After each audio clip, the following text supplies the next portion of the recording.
ఇటు side railing ఉంది కదా, ఈ రైలింగ్ పక్కన నడవద్దు, మిడిల్ లో నడువు అని చెప్తా ఉండేరు. అర్థం కాల ఎందుకో అని. మళ్ళీ అర్థమైంది ఏంటంటే మనం అయితే బస్ క్యాబిన్ వ్యూ నుంచి హౌరా బ్రిడ్జ్ మీద అయితే వెళ్తున్నాము. పిలుస్తున్నాడో తిడుతున్నాడు కూడా అర్థం కావట్లే. ఫుల్ ఆఫ్ జోస్ ఉంది మార్కెట్ మాత్రం. హౌరా స్టేషన్ జాయిగా జాయిగా హౌరా బ్రిడ్జి దగ్గరికి పోదాం అనుకుంటాము. నేనైతే మెట్రోలో పోదాం అనుకున్నా. సరే ఇక్కడికి వచ్చిన తర్వాత బస్సు రెడీగా ఉంది. కోల్కతా బస్సు కూడా ఎక్స్పీరియన్స్ చేసినట్టుంటుంది.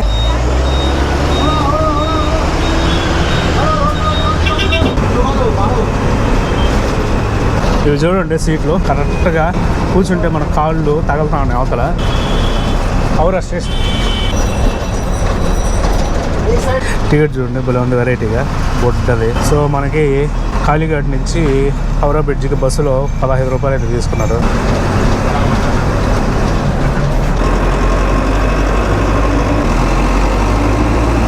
సో మనమైతే ఆల్మోస్ట్ హౌరా బ్రిడ్జి దగ్గరికి అయితే వచ్చేసినాము. కొద్దిసేపట్లో హౌరా బ్రిడ్జి మీద నుంచి బస్సులో అయితే జర్నీ చేయబోతున్నాం.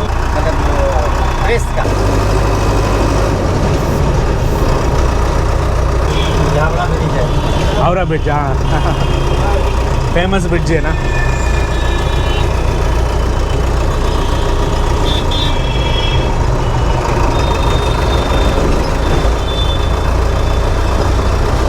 ఇదిగోండి, మనం అయితే బస్ క్యాబిన్ వ్యూ నుంచి హౌరా బ్రిడ్జ్ మీద అయితే వెళ్తున్నాము.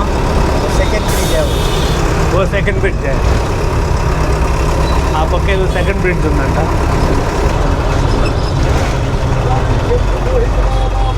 థ్యాంక్ యూ భయ్య.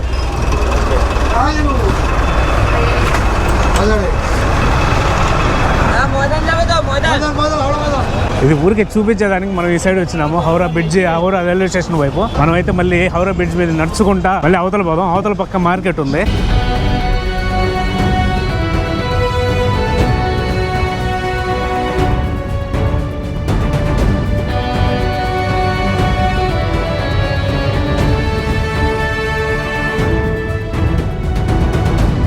సో మనం ప్రజెంట్ హౌరా బ్రిడ్జ్ మీద అయితే నడుచుకుంటూ పోతున్నాము. ఈ హౌరా బ్రిడ్జ్ అనేది ఆల్మోస్ట్ 80 సంవత్సరాలు అయితే అయింది కన్స్ట్రక్షన్ చేసి.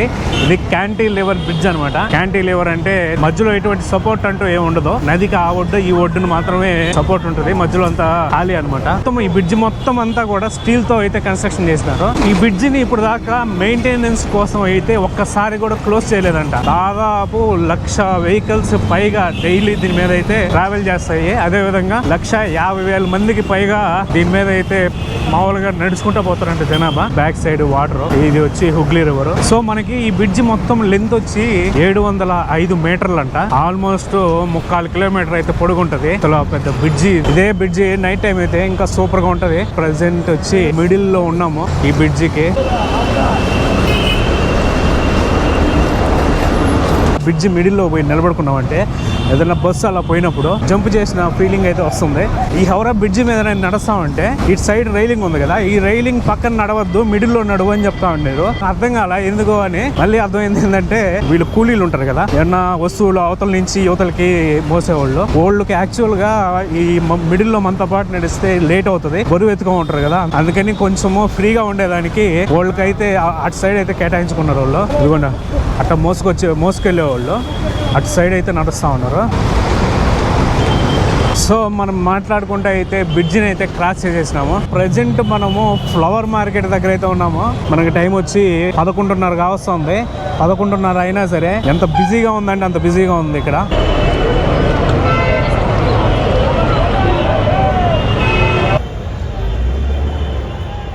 ఇప్పుడు ఒకసారి అయితే లోపల ఫ్లవర్ మార్కెట్ లోపల పోయి ఒక రౌండ్ వేసుకు వచ్చేద్దాం.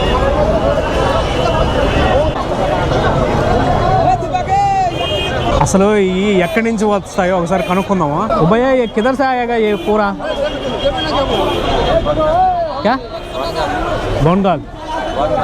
బోన్గా పేరుంత బోంగానో ఏదో ఒక పేరంట. అక్కడి నుంచి అయితే వస్తున్నాయి. మొత్తానికి అయితే ఈ మార్కెట్ పిచ్చగా ఉంది. ఏం అర్థం కావట్లే, ఎవడేం మాట్లాడుతున్నాడో, పిలుస్తున్నాడో తిడుతున్నాడో కూడా అర్థం కావట్లే. ఫుల్ ఆఫ్ జోస్ ఉంది మార్కెట్ మాత్రం.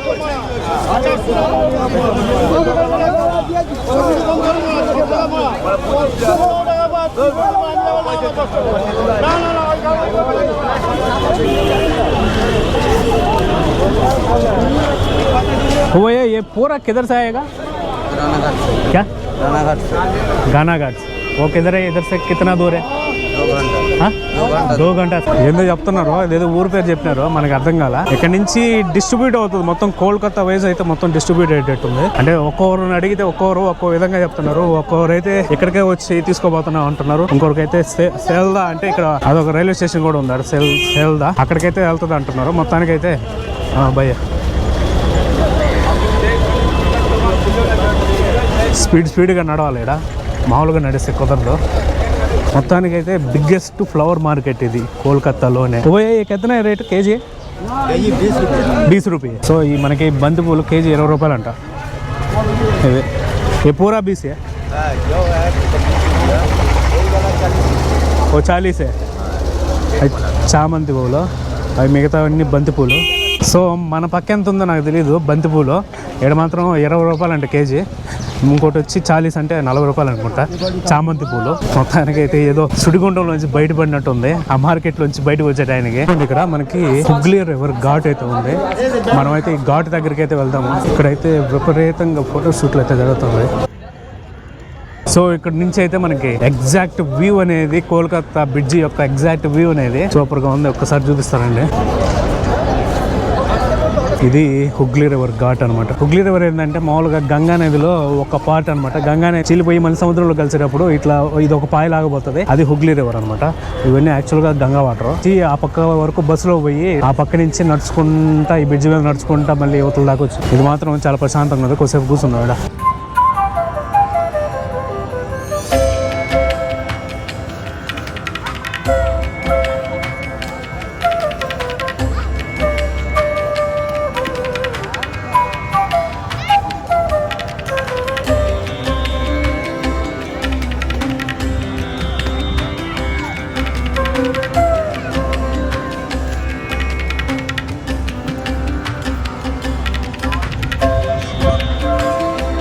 సో ఇక్కడతో మనకైతే ఫ్లవర్ మార్కెట్ కంప్లీట్ అయిపోయింది ఈ ఘాట్ తో. ఇక్కడైతే ఫుల్ గా ఉండరు ఫోటో షూట్ లో, మంచి స్పాట్ ఉన్నట్టుంది అది. సో నేనైతే ఈ వీడియోని అయితే ఇక్కడతో క్లోజ్ చేస్తున్నా. ఈ వీడియో కనుక మీకు నచ్చినట్లయితే ఒక లైక్ చేయండి, అదేవిధంగా మన ఛానల్ అయితే సబ్స్క్రైబ్ చేసుకోండి. మనమైతే మళ్ళీ వీడియోలోకి వద్దాం. అంటే దెన్ బాయ్. अच्छा है एकदम फुल, थैंक यू भैया.